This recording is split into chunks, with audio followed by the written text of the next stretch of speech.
Let's see the basic things, which we actually do with the R programming. So in that, as usual, we come with a routine, the standard data types for any programming we have. So here in R, we have, 4 to 5 data types. So I'll just walk you through the, 4 data types here. So first one is the vectors. So vectors is nothing but the list of numbers or characters. So when you mean the list of numbers, it can be, any numerical kind of vector. When you mean the characters, vector means it can be any string or, characters which are present there. And it can only take that particular list. It should be either complete numeric or complete, characters. Other one is a logical vector where you have the false, true, and true. So this is a kind of logical vector we call it. So where y less than c, it's nothing but the how you actually define any of the variable. So unlike any different programming languages we actually use the syntax as less than hyphen, where is nothing but is equal to, or giving that assumption of your y variable. So that's how in our programming we use. And other one is matrices. So matrices are similarly again what we have it in mathematical expressions, where you have the rows and columns. And here there is a one condition, either your rows and your columns should be either strictly contain strings or numeric. That's where the matrices are formed. So if we can see one example where m is m is equal to matrix 1 to 6. So that means we're defining our rows is equal to 3 and columns is equal to 2. And these can be your cell values, and this will be your row names, and this will be your column names. So just to initiate your matrix, we'll define m is equal to matrix, cell names, cell values, and row and column. So also we can give your names of your, the dimensions. So that can be your row names and column names. So this is how it will, we can define any matrix. So it's very easy. You just need to give the number of rows and columns. You just need to give your cell values and your row names and column names, and you can form one matrix. So it's a very similar to the regular matrix what we do, right? And other one we have is the data frame. So data frame is nothing but where you can kind of consider the similar matrix, but it's very different because it can be anything. It can be numeric or characters. It has the flexibility to take anything. So let's say if you see the y1 is numeric and y2 is a character vector and y3 is a logical vector. You can put every one of them in the data frame, and that's how you can actually easily define any data frame with the column names. So to be tell very simple way, data frame is nothing but a kind of table. So you can just relate in the table we have the the column name or the row name.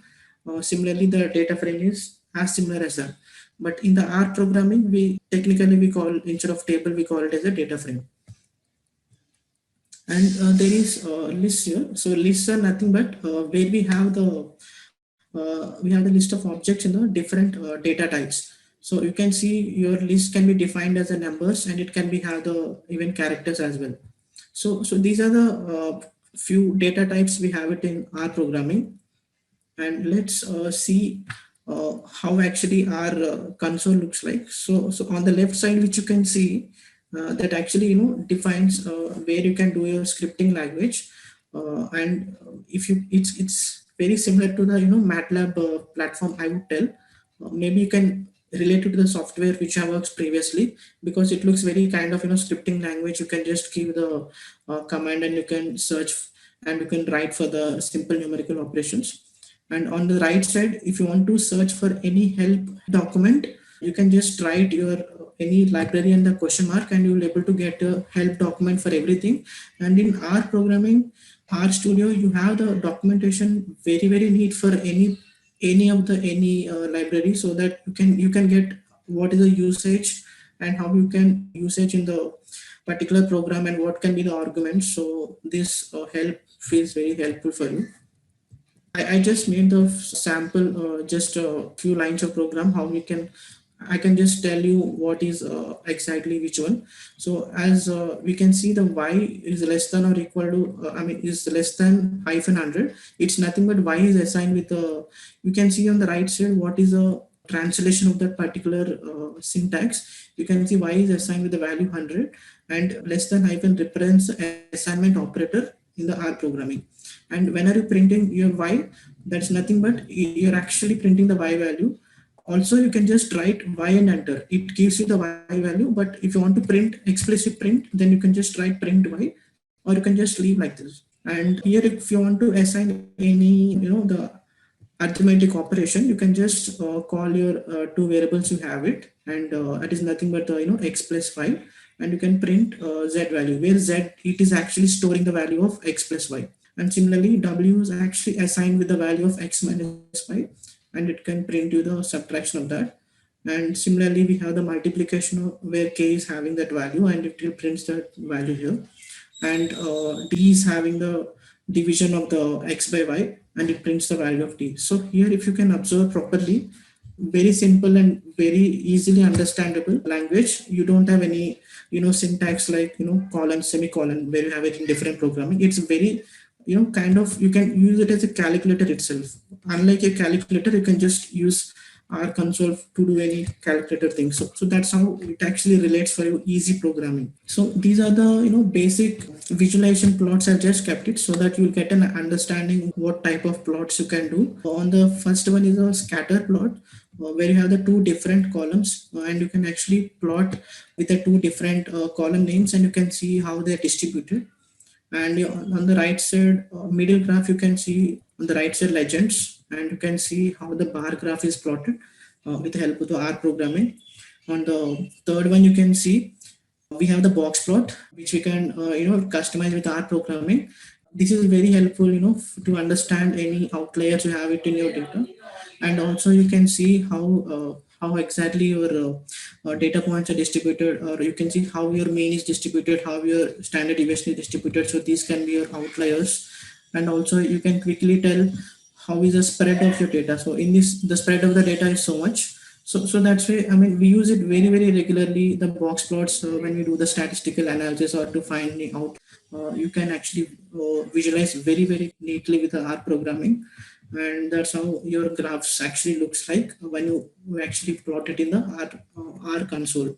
So as we discussed, are actually capable of reading most kind of data tables. So here, if you see just one example, we have it. We have this particular table named plots.data. So you can see it has a price, floor, area, and room. So these can be my column names, and these are my row values, and each of this we have it.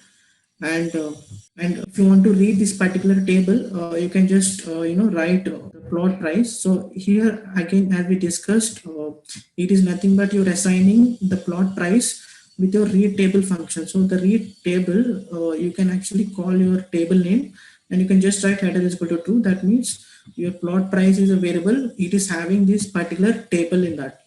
So here you're creating one kind of data frame where you're able to read the table. So it's a very simple to load any table or any Excel file or any CSV data. You can just call this way, and you can assign to any variable. So let's say you have one data set. I mean, it has an inbuilt, data sets. R is a very inbuilt data sets. You can work with lots of data sets. So no need to, if you want to just explore R programming, just call this library data sets. So Iris is very popularly used data set. Within datasets, you can actually use Iris dataset. Let's say if you want to see how actually the data is distributed, you can just write summary and Iris. It will show you the mean, quartile, median, mean, and third quartile and maximum. So for any column, it can show you that particular attributes, and you can see also the how it is actually given for each of the column names. And if you want to see the dimensions, you can write dimension of data, and number of rows you can see data, and number of columns you can see with the data. And also the central tendency, you can find it with the R programming, where you just need to call mean, median. So generally central tendency, we have the mean, median, and the mode. You can just call the table name and also the column name. This will print out the the final output of the each of the central tendency values, and dimensions will give you the dimensions of the data, and summary will give you the summary of the data. So this is very simple visualization or simple scripting where you can do to just visualize your data. There is no complications. You need to write this function and all. It's a very easy programming to understand. So you can see why the current state of R programming we have it. So as you see from beginning of the slides, you can see the advantage we have is the packages and also the key statistics, and we can do the data analysis of the structured data we have it. And also, as we discussed, so many of the research groups use this R language and the repositories. We can directly use these repositories and packages, and we can add it in a program and we can generate the results. So that's where we have always the data science or the R programming community, which will help us to use this repository and packages. For example, if you want to do simple, for example, you want to do simple main, you can just call the main variable and main function, and you can just compute the mean of the particular data. And let's say if you want to do complicated analysis, like you want to do ANOVA t-test, you can just call the function of the t-test or ANOVA. You can just get that what is the value, what is the p-value, or the t-test value for that particular data. So these all are very easily we can do it in the R programming, because everything we have a package inbuilt or function is inbuilt, and definitely is has an edge over statistical analysis, where we can do very less time in the Microsoft Excel, or we have SAS and SPSS. So it is very advantage when you work with a large kind of data set. You can see the difference. So the evaluation in this field. So as we see, the R program is a open source software and it is freely available, and you can actually it is very easily scriptable, and you can integrate with your different programming languages as well, that is C++, Java. As we can see, you can see around right now 8,200 available packages are there in the CRAN package repository, and we can see it's a platform independent. It allows you to use in any operating system as Windows or Linux. So we can see the evaluation in R programming space, and actually everything is available there, and there's a lots of research, and the development is going on. So definitely there's a necessity where it actually helps you to get the well versed with R programming. Also, you can see there is as you can see, the growth of data scientists so much in the current scenario, and also that, so as a result, it's a very proportional here. So the demand for R programming is also increased, and similarly the demand for Python is also increased. So with the growth of data science, definitely these skills of R programming is necessary. You can see major companies like finance and banking and oil, healthcare, retail, telecom, education, pharma. They were actually adapted to statistical analysis with the R programming. As we discussed, helps us to to save lots of time to present to the business, and you can quickly do the analysis of the lots of data we have it. And if you can see, the major of the masters and PhD education institutions also, they have the demand for R projects have been increased, and you can see definitely is an important programming platform to understand the mathematical understanding of the structured data. So you can see the overall evaluation in R programming space is so much in the current programming. Unlike present era, is actually the R program actually is completely changed, and you can see definitely lots of scope by the learning of the R programming. Also, the reason I've been telling the evaluation of R programming, this you can relate with the next slide called career path and job opportunities. So as you can see, the major of the, if you can see the 70% of the major openings in the market, if you can see it for the data analyst, for the business analyst or data scientist, machine learning engineer, business intelligence or AI expert, or programmer, or data visualization expert. So if you can see all these positions, definitely the R is a key requirement or the key skill which is required in order to successfully pass in this particular job profile. So that's where learning an R language will give you an edge to apply for these kind of job roles.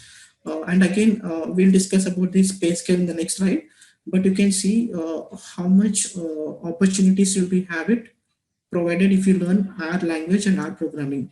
So you can see the companies which have actually adopted, the demand for R, actually, they can see all these companies have actually adopted working on the R programming, and these are very less I mentioned.